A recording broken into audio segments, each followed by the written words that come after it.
Hari ini, 1 Oktober 2024, menjadi penanda bagi anggota DPR RI terpilih untuk dilantik sebagai anggota legislatif periode 2024-2029. Pada perhelatan pemilu 2024, meski hanya meloloskan 8 partai politik, namun jumlah anggota DPR yang ditetapkan oleh KPU untuk periode saat ini menjadi yang terbanyak sejak 15 tahun terakhir. Dari 580 anggota DPR yang akan dilantik hari ini, nama Zulfikar Ahmad dari fraksi Demokrat asal Dapil Jambi menjadi anggota Dewan yang tertua dengan usia 78 tahun. Zulfikar, ia merupakan mantan Bupati Bungo ini, juga merupakan anggota DPR petahana periode 2014-2019 dan 2019-2024. Selain anggota yang paling tua, ada juga anggota DPR yang paling muda. Ia adalah Anissa Mahesa. Perempuan berusia 23 tahun ini merupakan anak dari almarhum politisi Partai Gerindra yang juga mantan anggota DPR Desmond Mahesa. Sama seperti ayahnya, Anissa juga maju ke Senayan melalui Partai Gerindra dari Dapil Banten. Sesuai UU MD 3, Ketua DPR juga menjadi jatah bagi partai pemenang pemilu 2024, yakni PDI Perjuangan. Namun siapa yang akan ditunjuk menjadi Ketua DPR akan ditentukan kemudian. Bahwa dalam periode ini tidak ada perubahan Undang-Undang MD 3. Nah, sehingga pimpinan DPR tentunya mengacu pada Undang-Undang MD 3 yang masih berlaku pada saat ini. Anggota parlemen di Senayan kali ini juga menghadirkan nama-nama baru yang akan menghiasi gedung DPR Senayan Jakarta. Nama-nama publik figur seperti Once Mekel yang lolos ke Senayan melalui PDI Perjuangan.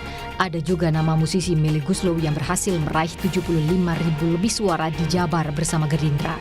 Masih dari Jawa Barat, juga ada nama baru, selebritas Verrell Bramasta yang maju melalui PAN.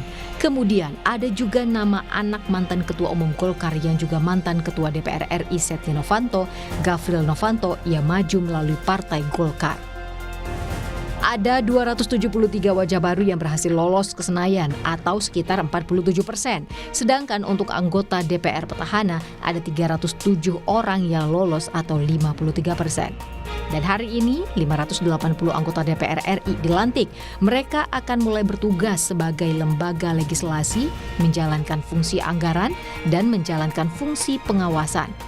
Kepada para wakil rakyat di Senayanlah harapan dan cita-cita rakyat Indonesia disematkan agar tercapai kesejahteraan, keadilan, dan keamanan.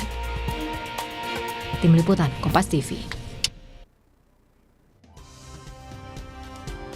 Saudara, harapan baru disematkan kepada 580 anggota DPR yang baru saja dilantik pagi tadi. Lalu seperti apa harapan terhadap para wakil rakyat yang baru menjabat ini? Kita akan bahas di Rumah Pilkada. Bergabung bersama kami langsung di studio Orange Palmerah, Jakarta. Ada Direktur Eksekutif dari Lingkar Madani, Bang Ray Rangkuti. Bang Ray, selamat sore, terima kasih sudah hadir langsung. Kita di Rumah Pilkada ya, bukan di Rumah Rakyat ya. Yang tadi dong, yang 700 lebih itu. Tapi ini menarik ya, kalau kita lihat 53% lebih, ini kan wajahnya wajah-wajah lama sepertinya ya. Kan kalau kita lihat, apa sih faktor di belakangnya, kenapa tidak didominasi oleh wajah baru? Karena faktor-faktor lain termasuk juga kalau ikut pilkada harus mundur, itu termasuk mempengaruhi nggak jumlah ini? Kalau dilihat dari faktornya itu, umumnya mereka ini kan mendapatkan nomor cantik lah. Nomor cantik itu ya 1 atau 2 gitu. Dan memang mereka umumnya itu akan mendapatkan limpahan suara partai politik. Belum tentu sih mereka yang mendapatkan suara terbanyak ya. Tapi dengan bantuan partai politik mereka dengan sendirinya akan masuk ke legislatif gitu. Nah, yang kedua adalah menurut saya kalau dilihat juga background yang kedua itu mungkin karena kemampuan mereka itu untuk hidup serta bersama dengan rakyat itu, meskipun saya nggak terlalu yakin juga karena ini kan 50-50 kan sebenarnya. Kenapa nggak yakin nih Bang? Ya karena dilihat 50-50, kan 50-50-nya itu kan pendatang kan, orang baru semua tuh. Jadi sebetulnya kalau disebut dengan faktor yang keduanya, ya 50% dari itu kenapa nggak bisa dapat? Kan asumsinya mereka juga hidup bersama dengan rakyat yang kita sebutkan itu tadi gitu ya. Nah yang ketiga adalah mungkin karena faktor partai. Gitu. Jadi ada unsur ketokohan mereka itu faktor kedua, tapi juga ada unsur karena partai politik gitu. Nah itu yang mengakibatkan setengah dari anggota DPR yang sekarang ini tetap wajah lama gitu. Tahanan-tahanan kembali maju. Tapi sebetulnya kalau dilihat dari aspek ini, ya kita mau mengatakan perubahannya ini gede, setengahnya keangkut kok gitu. Setengahnya orang baru gitu. Itu persis seperti 2024 yang 2019 yang lalu, yang kurang lebih setengahnya itu hilang, setengahnya masuk orang-orang baru. Meskipun orang-orang barunya kalau saya ini apa artis orang dalam juga? Iya. Oke, keluarga juga. Keluarga. Jadi mayoritas adalah berasal dari keluarga politik gitu. Atau berasal dari lebih dekatnya lagi dinasti politik gitu. Jadi totally kalau saya lihat data yang dikemukakan oleh Formapi misalnya ya, hampir 20% anggota DPR yang sekarang itu masih terkait dengan dinasti politik gitu.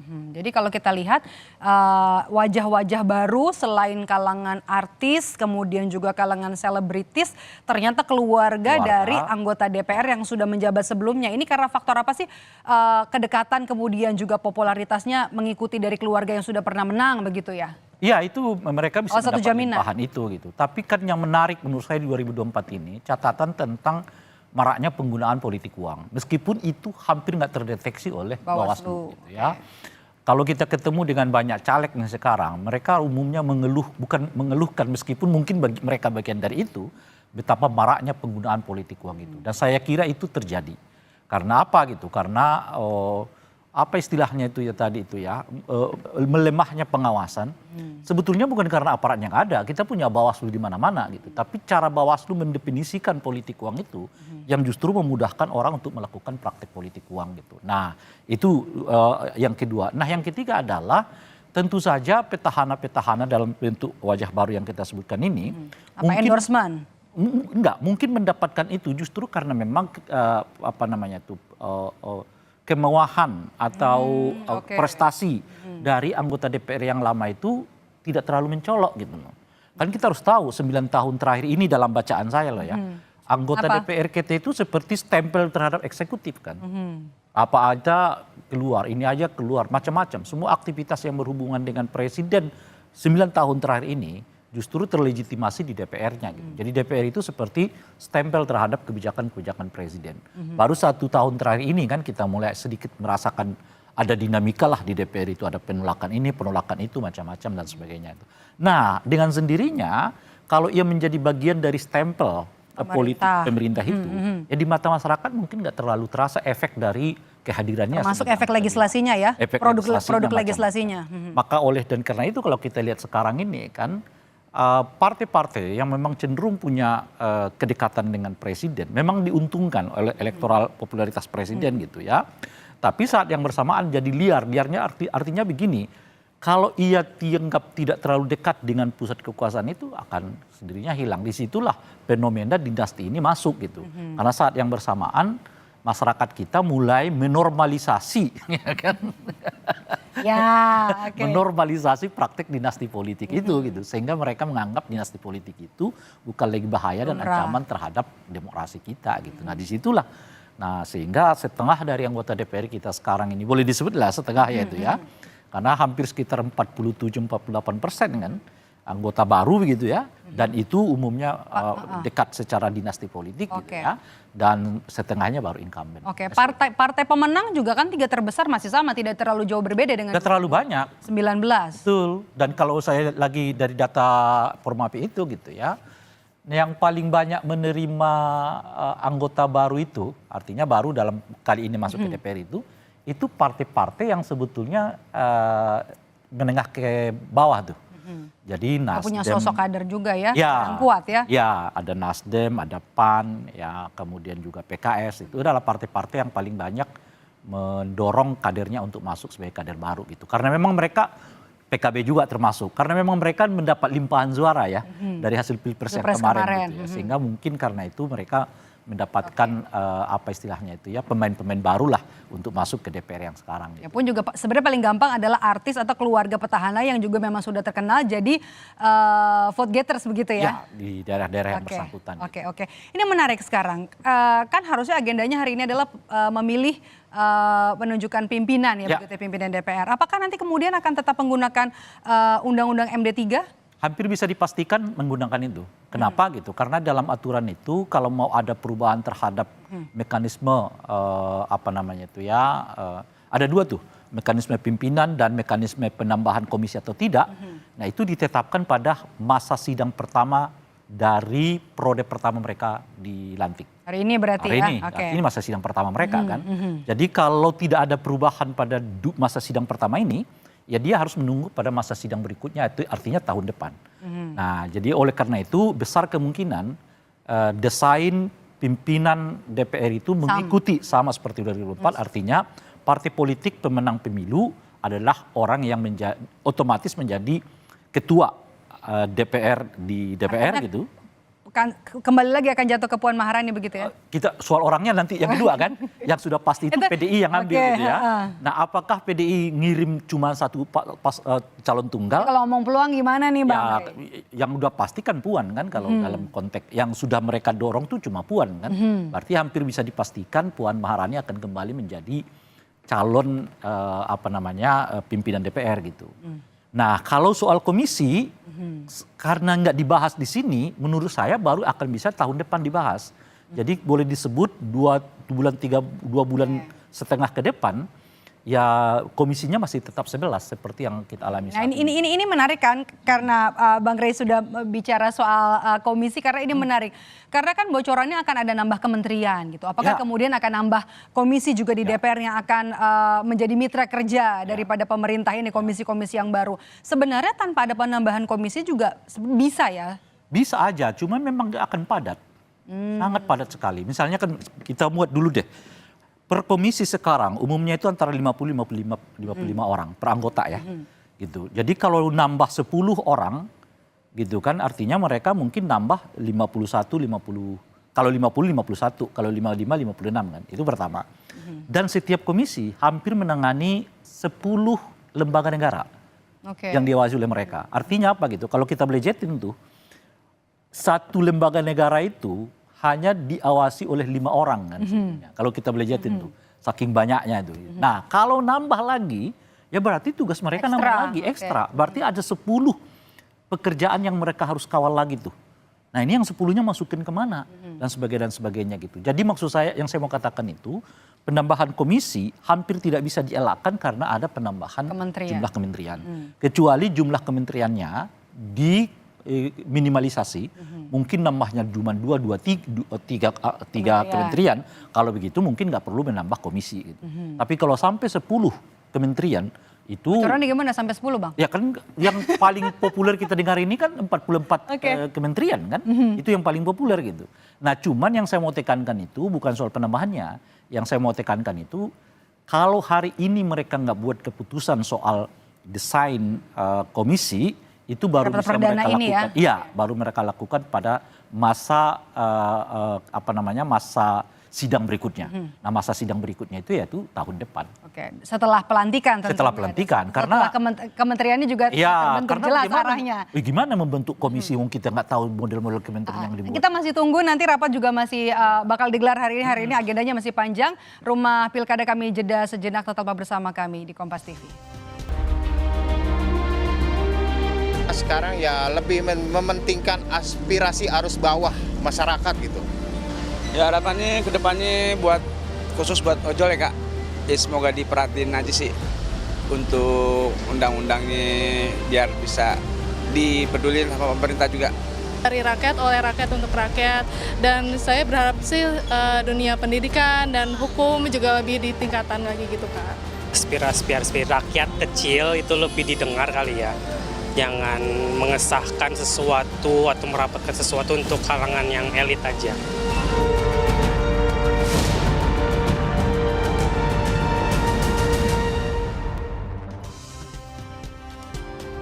Terima kasih Anda masih bersama kami di Rumah Pilkada Saudara. Sekarang kami akan mengajak Anda untuk kembali melihat ke gedung MPR DPR Senayan Jakarta. Anggota DPR yang baru saja dilantik saat ini sedang mengikuti rapat fraksi. Untuk lebih lengkapnya kita bergabung dengan jurnalis Kompas TV Valentina Sitorus. Valen, yang dinanti publik sebenarnya saat ini diantaranya adalah proses pemilihan ketua DPR tentunya. Dan kemudian isu apa saja yang berkembang di gedung Dewan soal ini akan tetap menggunakan berdasarkan Undang-Undang MD3 berarti ya untuk pemilihannya ya, Valen? Iya, Medam dan juga saudara. Sekarang kita ini masih menunggu bagaimana proses mekanisme daripada pemilihan Ketua DPR periode 2024-2029. Memang tadi kami pantau bahwa rapat konsultasi terkait dengan teknis upaya pemilihan nanti yang rencananya akan dilakukan pada rapat paripurna kedua, rencananya pada pukul 7 malam waktu Indonesia Barat ini akan dilakukan. Tapi memang tadi kami lihat daripada pimpinan DPR sementara ini memang sudah melakukan obrolan begitu ya, konsultasi juga sudah dilakukan oleh masing-masing partai politik yang ada di Senayan, 8 fraksi begitu yang memang perwakilannya ini sudah kemudian mengikuti rapat masing-masing 3 orang untuk kemudian membahas mengenai membahas rancangan jadwal acara rapat-rapat DPR yang nanti terhitung sampai tanggal 4 Oktober 2024, kemudian membahas penetapan pembentukan ketua fraksi di DPR RI dan membahas tata cara penetapan calon ketua dan calon wakil ketua DPR RI, termasuk juga membahas bagaimana nanti persiapan pengucapan janji dan sumpah daripada ketua DPR RI terpilih periode 2024-2029. Rencananya cepat sekali karena setelah itu memang dilanjutkan oleh rapat dari kelompok partai politik. Tadi kami juga sudah melihat bagaimana pergerakan dari masing-masing fraksi. Tadi kami juga sudah melihat rombongan pimpinan dari partai politik Gerindra begitu ya, Sufmi Dasko Ahmad, kemudian juga Ahmad Muzani. Ini kemudian sekiranya ini kelihatannya sudah selesai melakukan rapat secara internal untuk kemudian mengusulkan siapa calon kuat yang nantinya bisa menduduki yang diajukan menjadi anggota atau wakil dari DPR RI.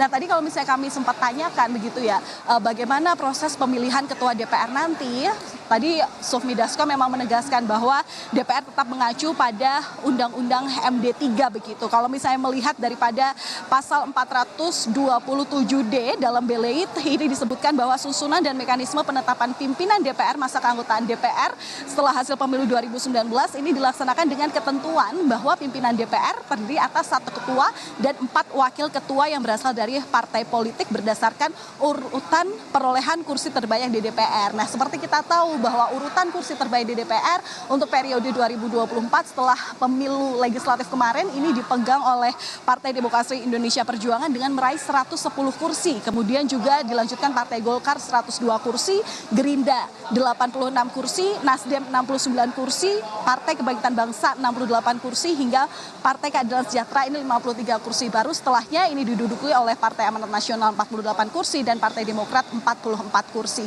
Memang kalau melihat daripada kursi yang diperoleh ini sudah bisa dikatakan bahwa calon kuat ini adalah ketua DPR yang sebelumnya juga menjabat, yakni Puan Maharani.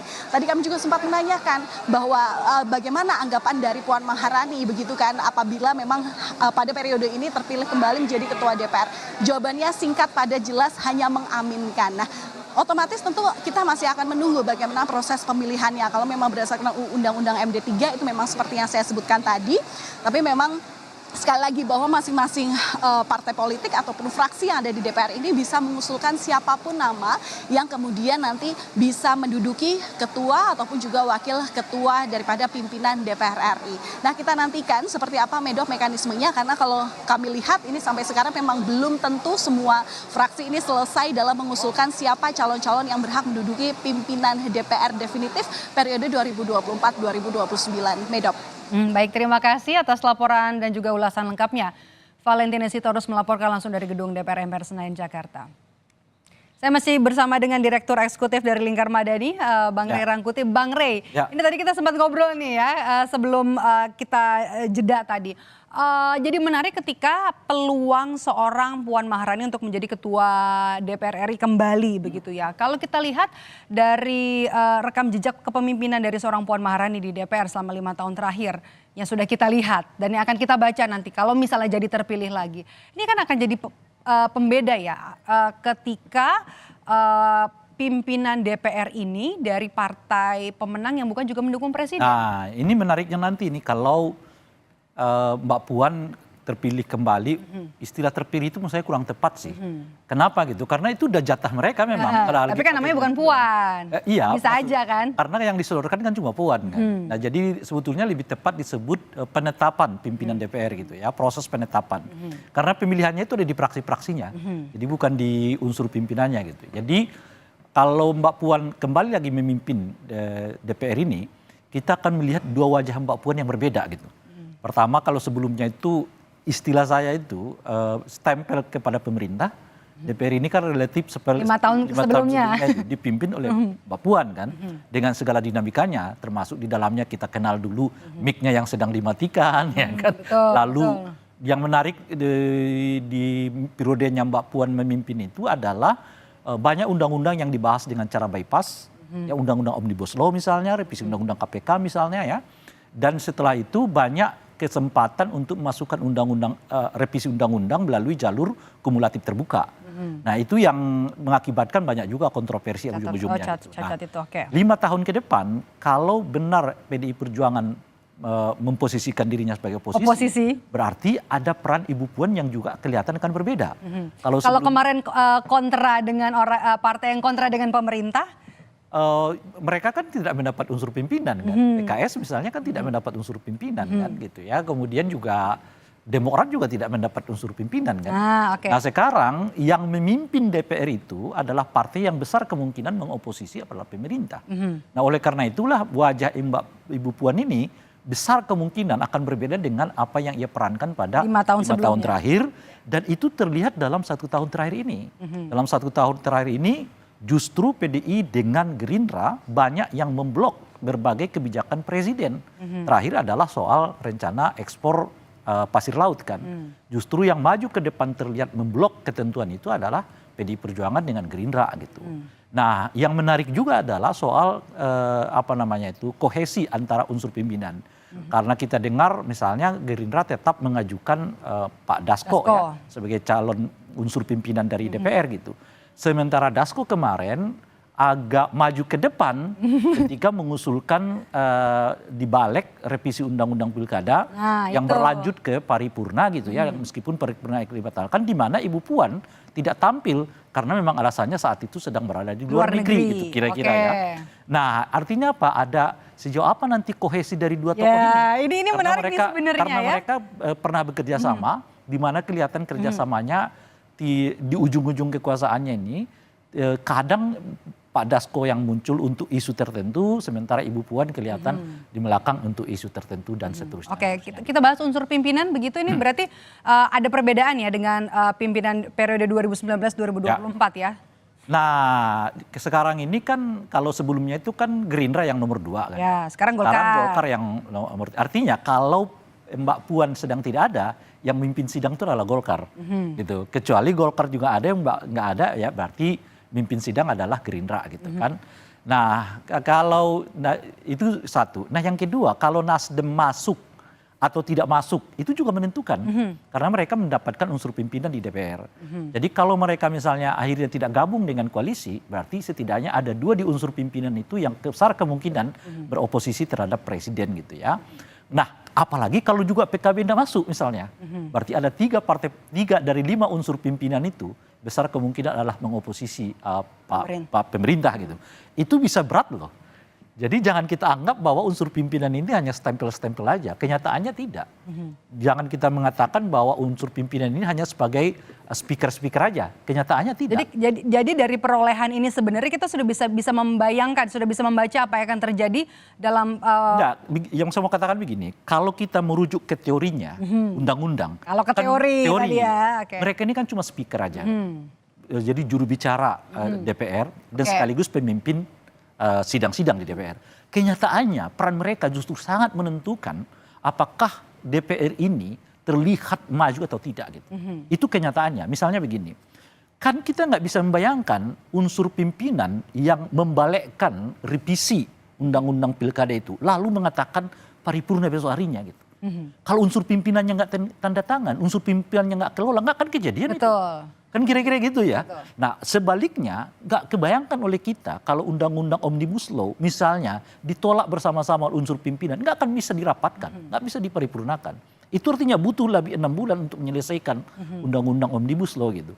Jadi atau undang-undang yang bersifat kumulatif itu terbuka tadi masuk di tengah jalan, semua pintunya adalah melalui unsur pimpinan. Jadi kalau kita lihat suasana sidang yang sudah terjadi selama periode sebelumnya ini, pimpinan sidang itu menentukan. Nah dalam bahasa yang lain, kalau pemerintah tidak menguasai legislatif, boleh jadi tidak seenak Pak Jokowi gitu loh. Kan Pak Jokowi pingin begini kejadian di DPR kan. Pingin begini kejadian di DPR gitu. Kecuali satu tahun terakhir ini yang saya sebut. Lah kalau nanti Pak Prabowo pingin ini, pingin itu. Misalnya APBN soal menaikkan APBN untuk makan siang gratis lah. Tapi waktunya kira-kira sampai nanti pelantikan akan bisa cukup gak untuk merangkul supaya nanti suaranya parlemen ini? Ini makanya kan tadi Mbak Valen melaporkan kepada kita ini agak dinamis kata dia. Jangan-jangan udah mulai dibaca nih unsur penting dari pimpinan ini gitu DPR. ya. Apakah akan makanya maunya cepet tadi. Makanya cepat dan lambat itu menurut saya bagian dari dinamika. Kalau jadi ada ingin cepat-cepat ya artinya jangan duta-uta lagi kan kira-kira gitu. Kan kemarin pernah gitu rapat paripurna besoknya. Iya, ya karena memang dari agenda kan sekarang mereka langsung ini kan bagian sudah masuk sidang pertama mereka. Itu untuk salah satu agendanya itu adalah menentukan siapa unsur pimpinan kan. Yang kedua adalah menentukan komisi-komisi yang akan dibentuk. Kalau komisinya belum dibentuk itu artinya mereka harus tunda. Dan mestinya wajib dibentuk sekarang ini karena mereka harus bekerja. Karena masih ada 1 bulan masa pemerintahan yang sekarang ini yang harus diawasi oleh anggota DPR yang sekarang gitu. Jadi termasuk nanti pembicaraan soal siapa ketua komisi, siapa ketua badan-badan di DPR macam-macam seterusnya itu. Ini 1 sampai nanti malam ini menarik untuk dicermati apa yang terjadi di DPR itu gitu. Tapi yang bisa kita pastikan memang komposisi pimpinan DPR nggak akan berubah karena mereka nggak merubah Undang-Undang MD3. MD3-nya. Oke, baik. Kita tunggu.